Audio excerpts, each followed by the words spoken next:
Welcome to Empowering Pastors. We're glad that you're here today. We know that God's got a great word for you, for your leadership skill sets, as well as the capability of developing more. I want to welcome all those who are with us from the New Jersey ministry we just did with the pastors. Thank you all for watching. I know today is going to challenge you, but I think it's also a tad bit aggressive in the aspect of being able to confront us, because I want to talk a little bit about passion today. And passion is unique because passion is something that is intense in your life. The problem is that we're all passionate over something, but easily lose passion for some things. I have found that many times as leaders, we are passionate towards things, and then after a period of time, our passion diminishes. The problem with passion diminishing is that it fully affects everything that we say and do while we're doing ministry.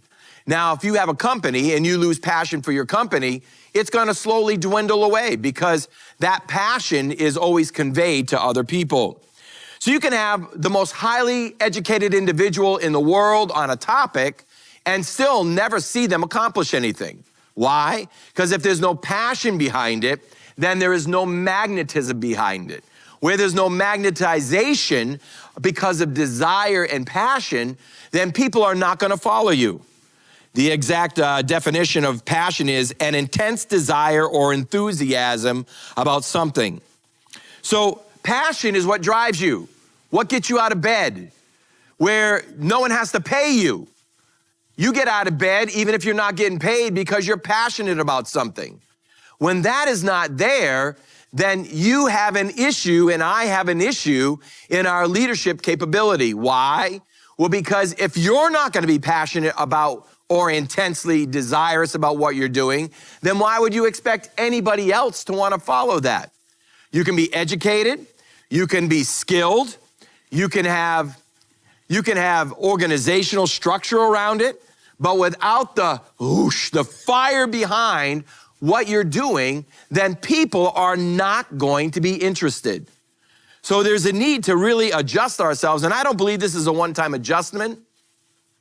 I believe this is something that we always have to confront in our lives, because it is actually so simple to lose your passion. It's so simple to digress. It's very simple to be diverted from really what should be driving you. So a great quote: the people who are passionate about their work don't do it for the sake of doing stuff. They aren't the types who sit in their office and try to look busy until 5 p.m. They're driven by curiosity and the motivation to learn about the world around them. So a passionate person, they don't have to fake work it. You don't have to wonder about results. You're going to get results because they're driven by the ability to do what they're doing. Another great quote: real passion provides inspiration that's much deeper than cheerleading or a temporary emotional high. When leaders are truly passionate, people feel included in the leader's commitment, part of making important things happen. That's satisfying a very deep level, and it lasts. So a person without that flame, the fire in their spirit to accomplish things, literally somebody might join your team or get around you for a little bit, but because that passion is no longer what's really motivating you, it's a job or accomplishing a task, they are going to start losing interest in your ministry. They're going to lose interest in your company. They're going to lose interest following you. Why? Because they know they're not going anywhere because you're not either. Without passion, you can't go anywhere. Without passion for what you're doing, you are going to be stymied. You might have a position, you might have a company, you might have opportunity, but you'll never fulfill anything with long term because you cannot keep people following you if your passion is not driving you. So passion is something that's consistent and constant, that you have to keep refiring and that you have to keep focused upon. And then when you lose passion or truly it is subsided in your life, it is it is honorable to no longer remain in that because you cannot sustain it. We got a question. Oh, they'll be over with the microphone soon. Guys, we have questions. I want to remind you to have a microphone ready. Thank you. So Proverbs chapter 29, verse 18 is the biblical principle. And by the way, we believe in Bible. And it says this, where there is no vision, the people perish. But he that keepeth the law, happy is he. Over on this side, thank you.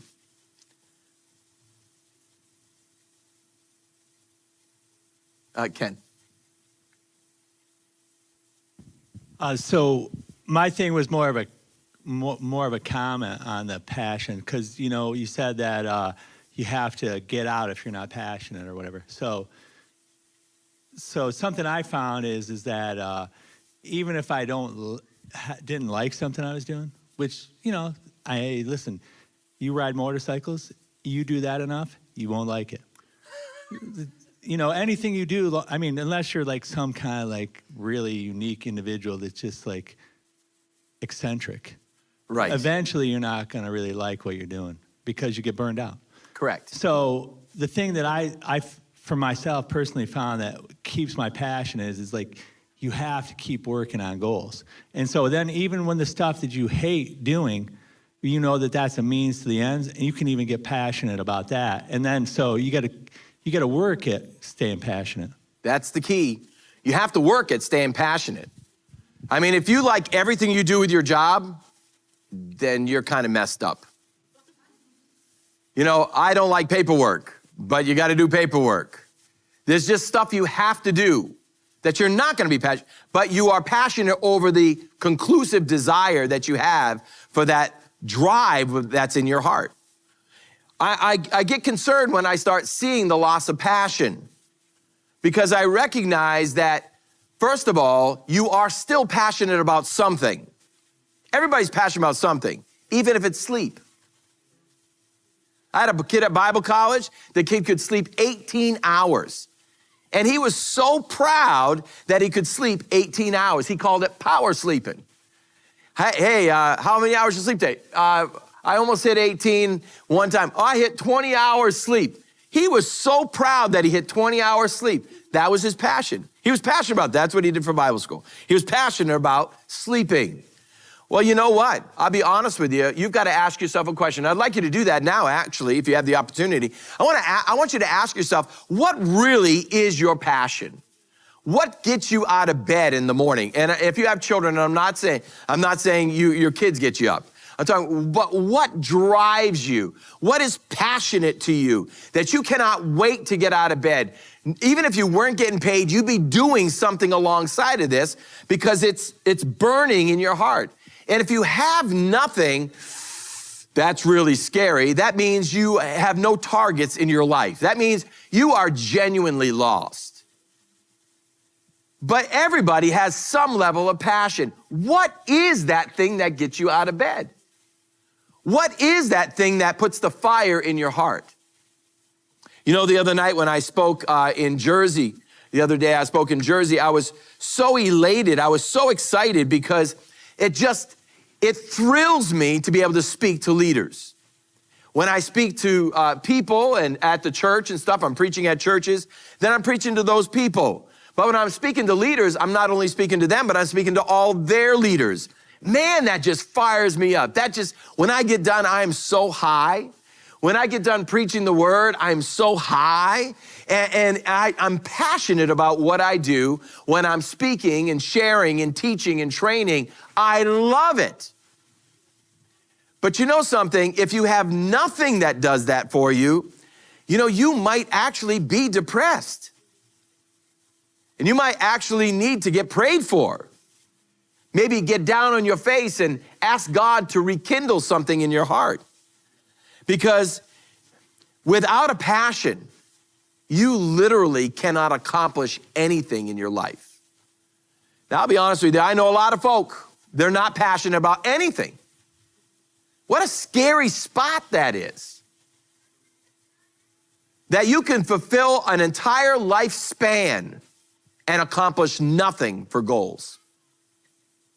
So we've got to go back and we've got to evaluate ourselves. We've got to keep reminding ourselves. We've got to keep reigniting ourselves.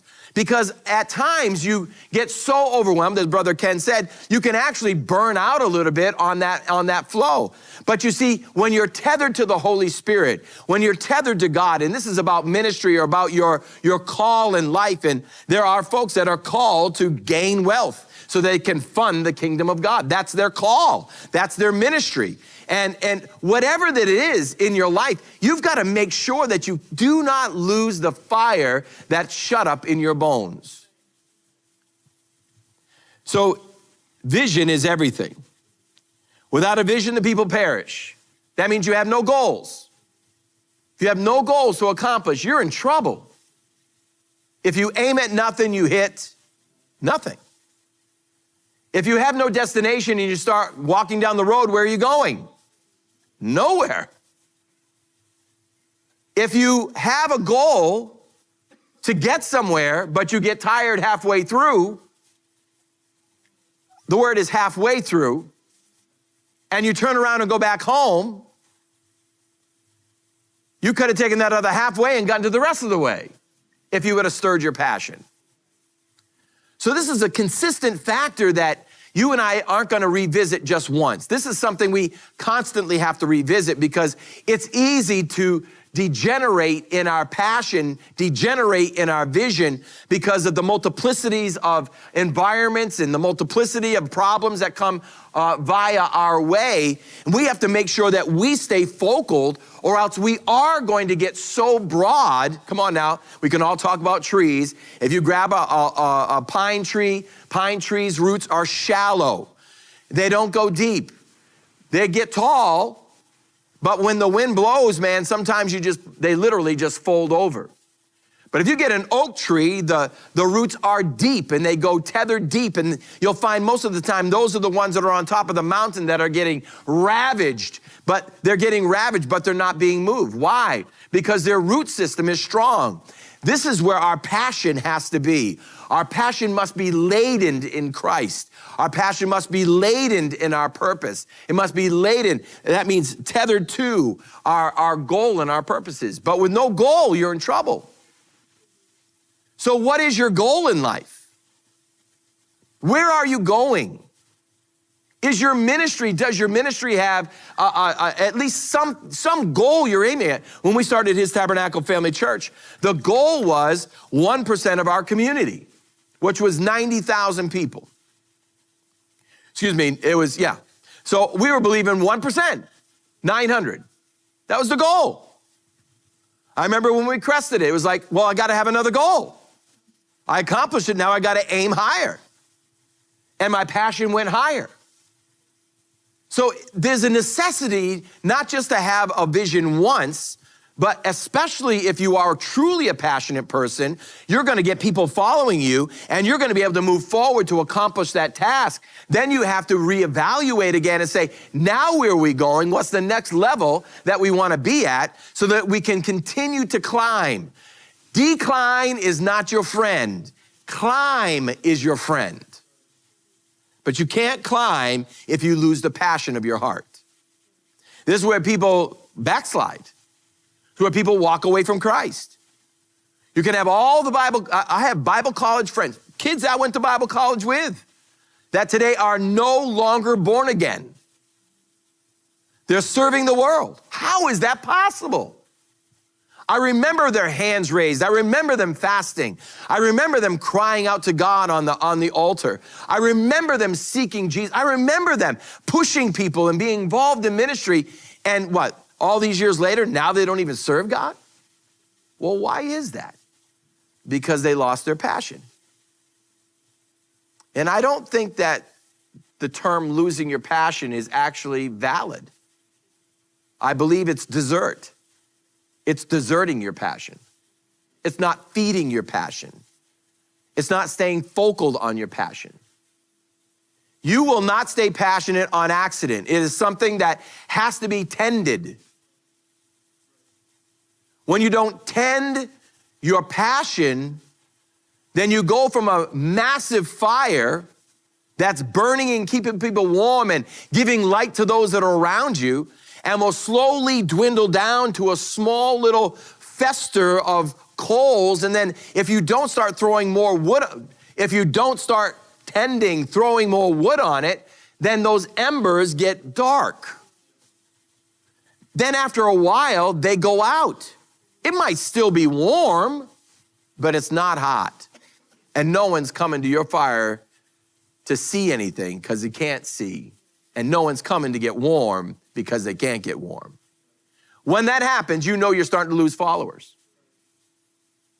And a leader without followers, come on now, we all know the old statement, a leader without followers is just going for a walk.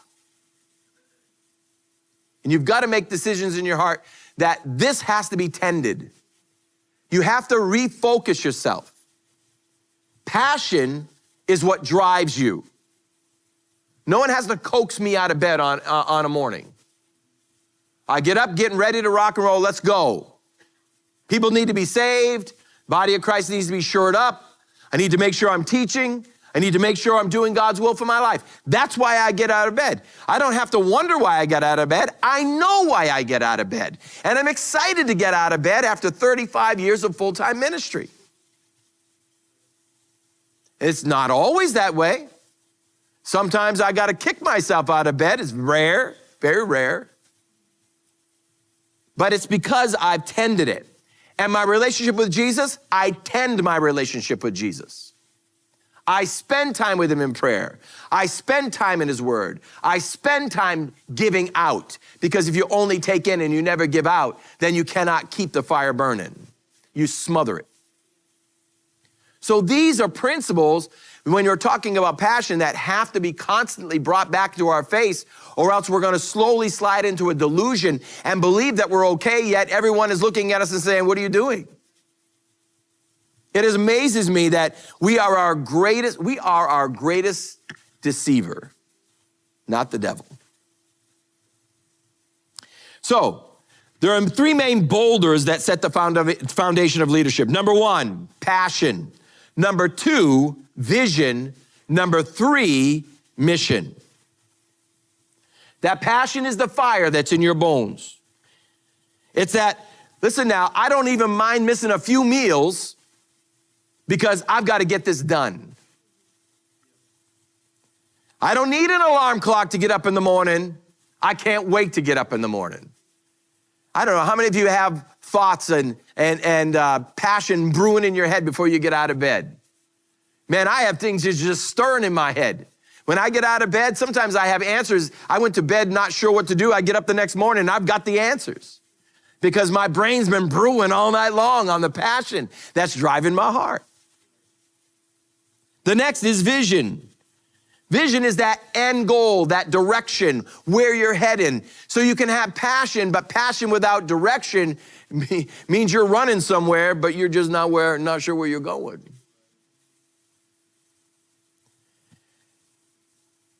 Paul had this, and we see it in 1 Corinthians chapter 9, 16 through 18. And when I preach the gospel, I cannot boast, since I am compelled to preach. Woe to me if I preach not the gospel. If I preach voluntarily, I have a reward. If not voluntary, I am simply discharged the trust committed to me.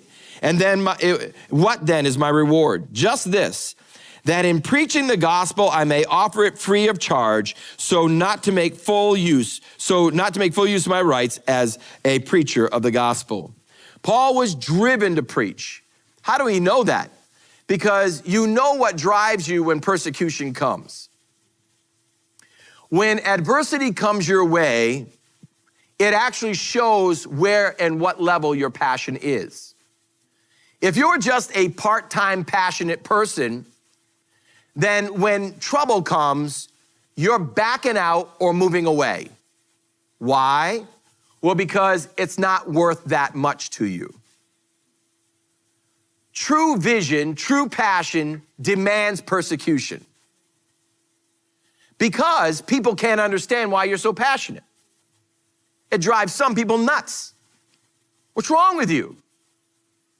You're a Jesus freak? Yes, exactly. I am a Jesus freak. Why? Because I love him. He's my passion.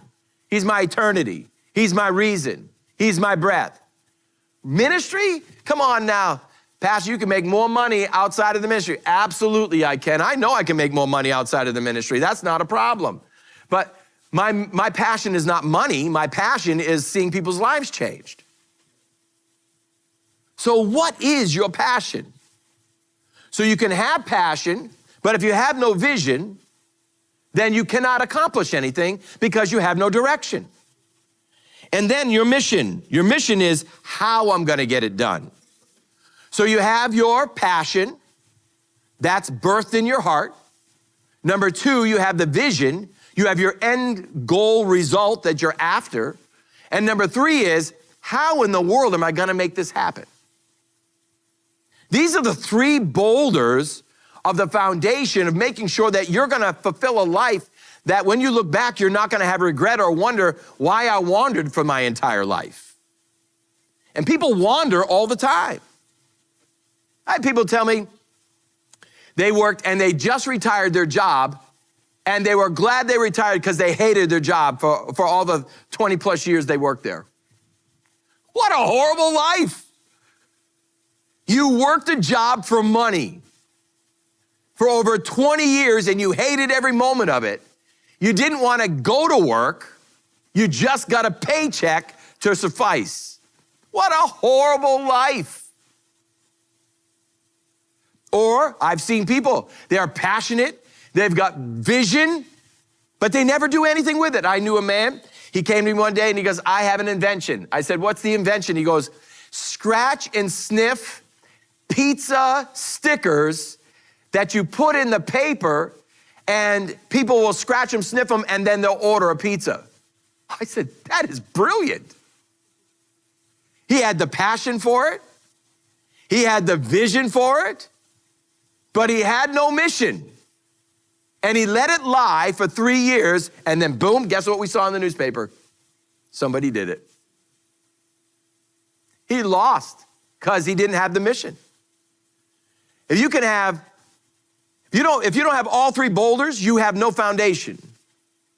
You've got to make sure that you're passionate. You've got to make sure that you have an end time goal. You have to make sure that now you have the ABCs involved in this. How am I going to make this vision happen? It's not enough to dream. Dreams are beautiful. But without a mission, without how to, you're never, ever, ever going to go anywhere. And that's where a lot of folks are. When you have passion for what you do, you have an energy about you that people are drawn to, and it makes you stand out. I think one of the greatest deceivers is us in that aspect. We got a job, we do what we do, but there's no passion, and there's something wrong with the people because they're not responding. No, it's called mojo. What is in comes out.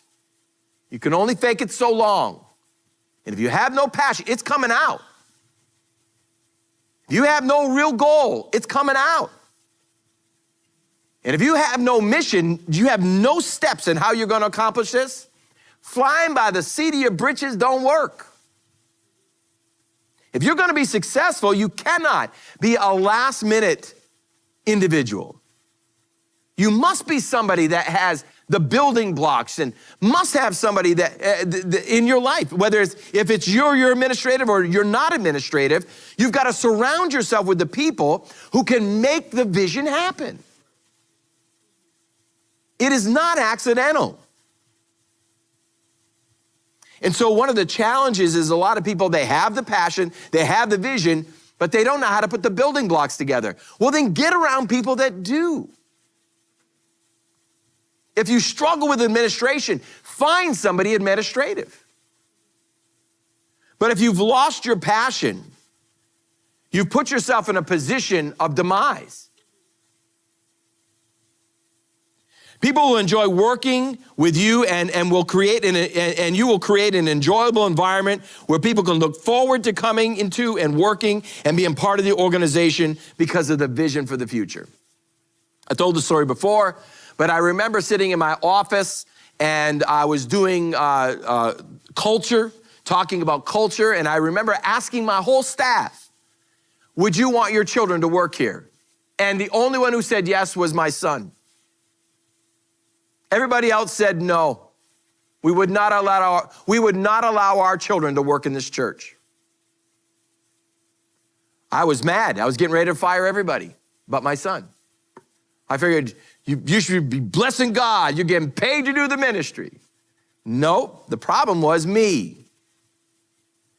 I was not creating an environment that was conducive. I was not creating because my passion was so driven, but I was bad with building blocks. I did not have those 3 boulders. And I've worked really hard. Pastor Jan's a witness. He was in that room. I didn't fire him. But I've worked really hard, and I think that we have an environment now that mostly is positive to where people would want to work here. Here's some homework for you. Are you ready with homework? This will only work if you have departments or you have a company. I want you to ask 5 people to be honest of whether or not they like the environment you have them working in as their leader. The problem with this, I need them to be honest with you. So you need to tell them, I want you to be brutally honest with me. Don't hold back. You've got to be willing not to be offended when they do this. Now, if you only go to those that are drunk with your leadership ability, then that's, again, self-delusional. You need to go to people that will be honest with you. And there are people that are working in your departments, in your ministry, in your company that will be honest with you. I love that show, Undercover Boss. I loved watching it because it was interesting. They would go in there and they thought they had everything in the bucket. And then they got in there and realized no one even knew them. No one liked them. No one liked their job. Or the managers were nasty. I loved watching that show. I asked people about me and realized it was not positive. And I had to change. As a leader, you must be not only passionate about the goal, but you personally must be willing and passionate to change you to meet the need of the people. It doesn't mean you're a people pleaser, but it means there has to be change in us because as the company metamorphosizes, as the ministry metamorphosizes, we have to be the people that are going to bring the passionate change to us and they'll follow. Remember, as a leader, they're following you. So if you're not changing, they're not changing. And what got you here won't always get you there. So, the passionate people are the ones who are willing to take the risks and pay the price. Remember, Peter was passionate. He was not altogether brilliant. Foot-mouth disease was relative to his life. But he was so passionate about Jesus that he refused to be crucified the same way. He got crucified upside down. That's passion. The passionate people push the rest of the team forward to reach the desired goal. And you know, passion, leadership, it parallels marriage. If you've been married any period of time, when you're dating, it's wow, glory to God, the best thing in the world. Everything is beautiful. Man, it's gorgeous. You just love it. You wake up thinking about them. You go to sleep thinking about them. And you euphoricize them. They're perfect. Everything is amazing. And then you're married for a little bit and you realize they have issues. They have issues. Yeah, you don't say it about yourself.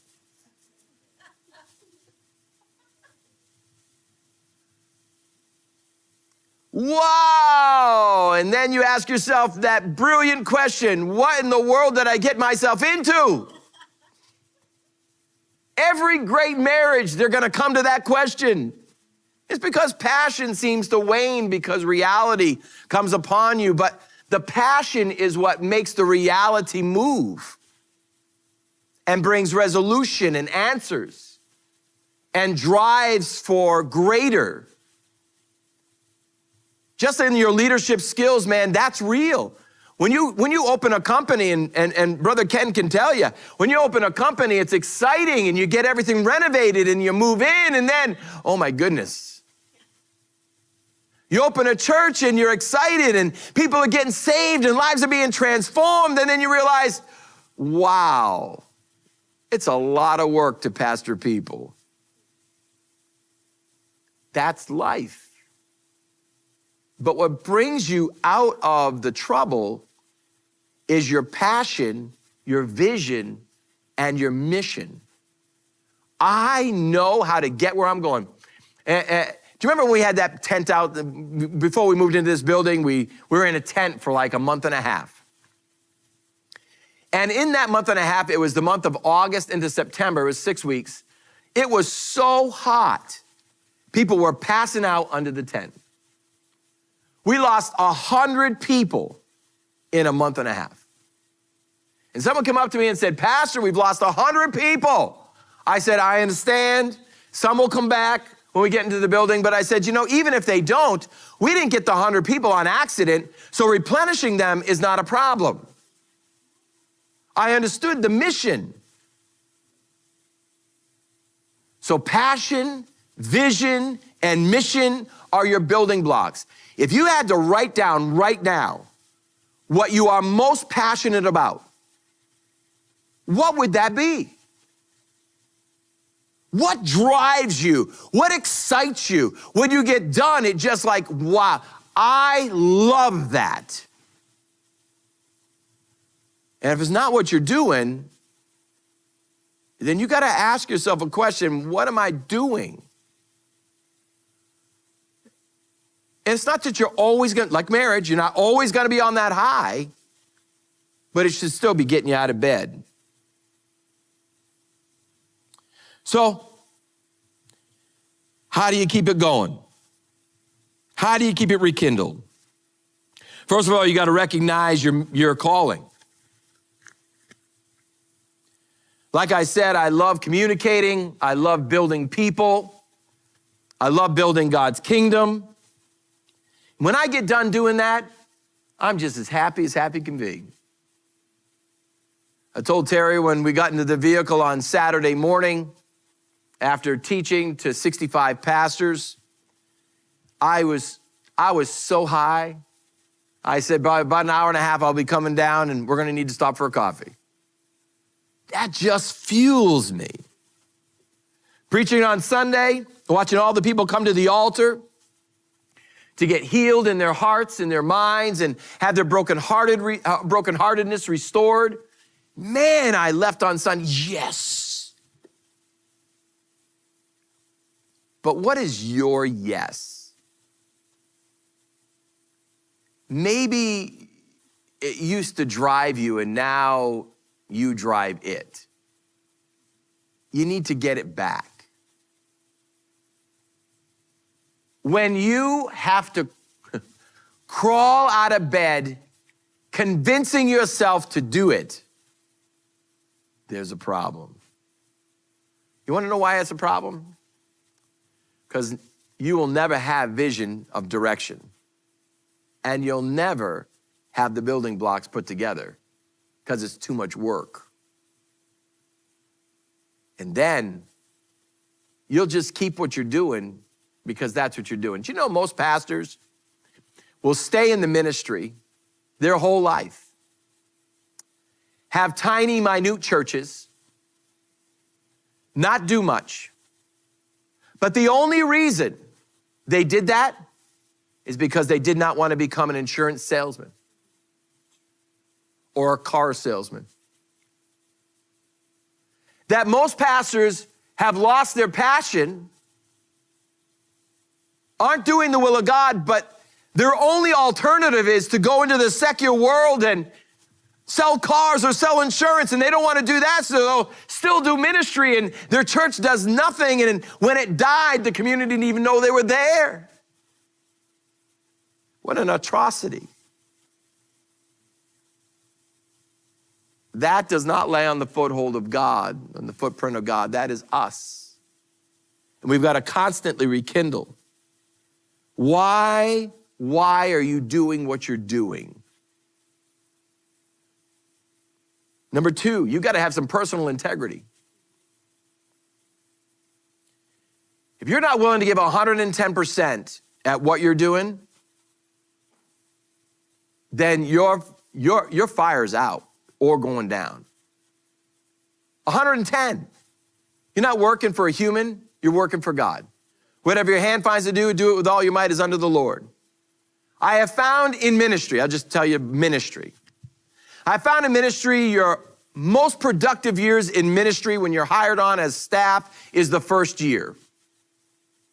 And then after the first year, the majority of staff members, they slide into a comfort zone or a lazy zone. And I'm not saying that here, this is just what I've observed over the years. And then production slows down. And then it gets into almost like, this is who I am. Or, what is that verbiage that they use when people feel they deserve something when they don't? Entitlement. Well, this is a church, they won't let me go. Well, this is a church, they got to treat me right.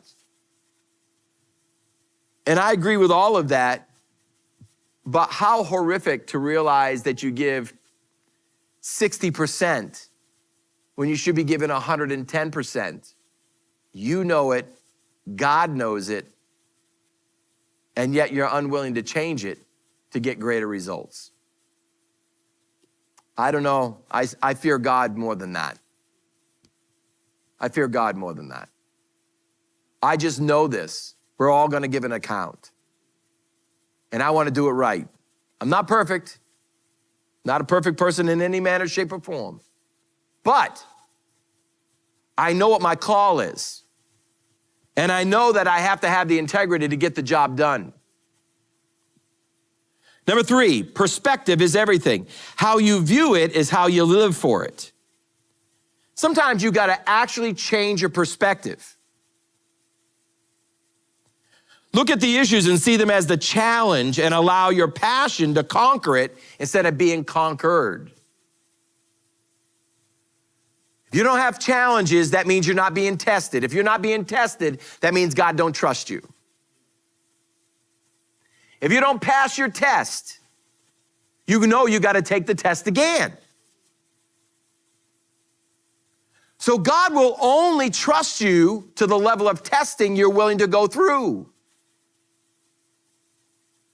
Yet many leaders, when that issue comes up and they're confronted with that, they allow their passion to wane instead of feeding off the issue to feed the passion. You've got to be passionate enough to drive through the problem, not be stuck in the problem. And so what occurs is simply this, is a lot of folks will allow that issue to arrest them, and then they make excuses because they don't have the integrity to do 110% because they've lost, number one, their passion, and now they just have a job. And they just do what they got to do to keep it going. And that right there is criminal in the spirit realm. Because this is about souls. Amen? The last one, number 4, is get around others who inspire you. Passion breeds passion. So if your passion is struggling, you need to get around people that are passionate about what you're doing or what your passion was. Sometimes I repeat myself, but there are just some examples that are just so pertinent. And I remember telling you about that pastor who gave me a call, and he was running about 5 folk, 3 to 5. It was him, his wife, and an organist. I think it was 3. After 5 years, that's what they had. And he called me and he said, so I need to have lunch with you. I'll pay for it. I went down to Sayre, sat with him at the lunch table at the hospital where he worked. And he said, I need to know how you can have, I think we had over 100, how you have over 100 in this short period of time, yet I still have the same amount of people. And I said, well, let me ask you a question. I said, when were you the happiest in ministry? He said, I loved doing children's ministry. I loved it. He said, I just couldn't wait to minister to them. I couldn't wait to love them. I couldn't wait to build them. He said, and you could feel it as he's talking. You could feel the, he was so excited. I said, so why are you a senior pastor? Well, he said, well, this is what we do. We're just, and I said, well, let me ask you this. If I offered you $60,000 tomorrow to be my children's pastor, what do you think? And his face lit up. He said, are you serious?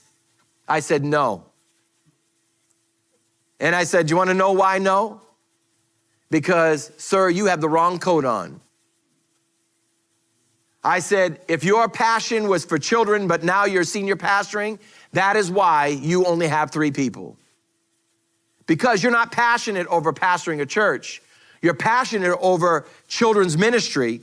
But because you felt climbing the corporate ladder was more important than staying in your calling and your passion, you abandoned your passion, and now you're miserable and your wife is miserable. And you got no results. What you're not passionate about, you cannot create results with.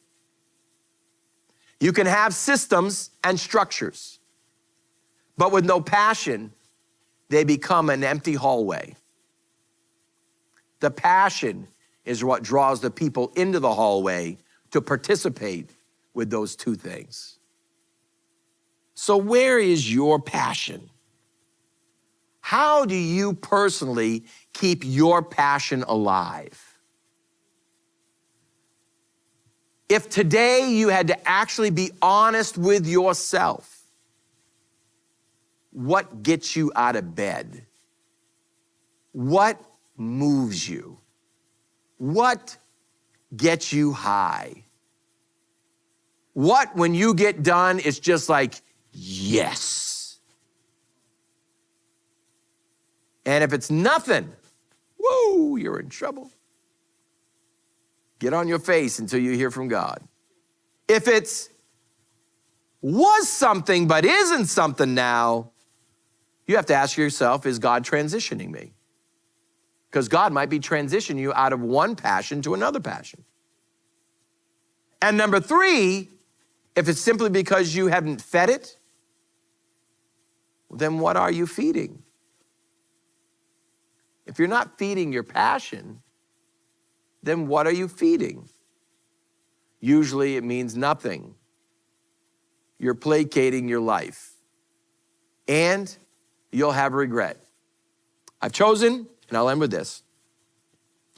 I've chosen in my life not to live with regret.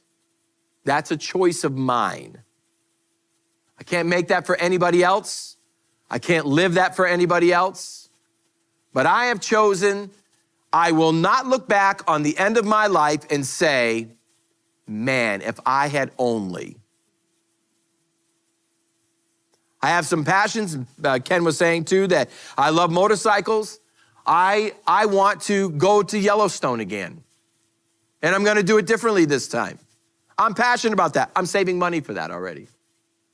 It's going to cost me $5 or $6 grand. I'm good with that because I believe that's important to me. What's important to you, you invest in. I have a passion for it. I have a vision for it. I know how I want to get there. I'm going through Colorado this time.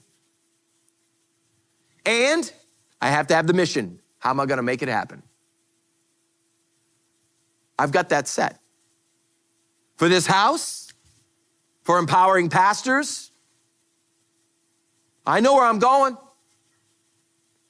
And I had because I dealt with death, because I dealt with distraction, I had to step away for a little bit. But right now, baby, I'm really focused. I know where I'm going. I know where we're going. I'm not lost. I'm not diverted. I'm not distracted. Hang on for the ride. We're going to make this thing happen. And you are the mission because you are those puzzle pieces that make the puzzle come together. And now we've got to work together to make God's kingdom come, his will be done on earth as it is in heaven. I was sharing with our small group last night, very financially prosperous people. And I reminded them that the reason they're prosperous is to fund the kingdom. Nothing wrong with having good stuff, nice stuff, love stuff. But the reason God's blessing them is to fund the kingdom. And if they lose that, then they lose the kingdom perspective of why they have wealth.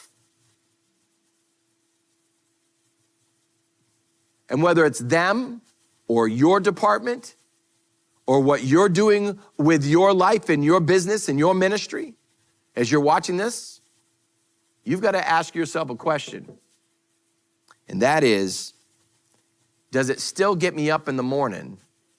And if not, how do I rekindle it? You got to get around the right people to keep the fires burning. Amen? Does anybody have a question? Thank you very much for watching Empowering Pastors. You can go to our website, empoweringpastors.com. On there, we have many different options and opportunities for you. We have free training, but we also have our resources that are there.